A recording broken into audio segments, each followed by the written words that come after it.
Hello, and welcome to this week's edition of the Happiness Chronicles. My name is Kayshawn Gibson, and this week I'd like to talk to you about knowing your strengths and your weaknesses. I'd like to start by telling you a story that I got from a book called 100 Ways to Happiness by Dr. Timothy Sharp. A water bear in China had two large pots hung on the end of a pole which he carried across his back. One of the pots had a crack in it. The other pot was perfect. At the end of the long walk from the stream to his house, the perfect pot would always be full, but the cracked pot would only be half full. Well, the perfect pot was very proud of its performance.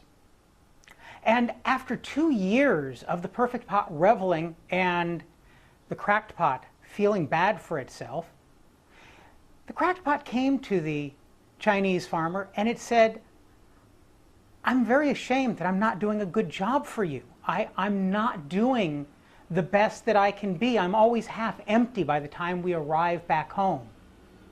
The farmer looked at the pot and he said, "Don't you realize I know that you have a crack in you. And when I first started walking this path, I planted flower seeds along the side where I carry you on. And so for 2 years, you have been watering these flowers. And I get to go out and pick these flowers and bring them home and add to the beauty of my home every day.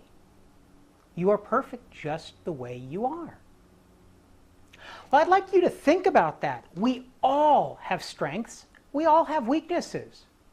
Each one of us is fine the way we are.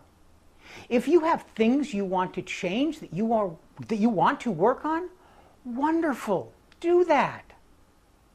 But understand that your strengths and your weaknesses are what make you who you are. And you are great just the way you are. You have gifts to give just the way you are. So the next time that you start thinking that you're not good enough at something, that you're just not strong enough, you're just not right, I hope you'll think back to this story and realize that you are given gifts just the way you are. So until we speak next time on the Happiness Chronicles, this has been Kayshawn Gibson. Thank you.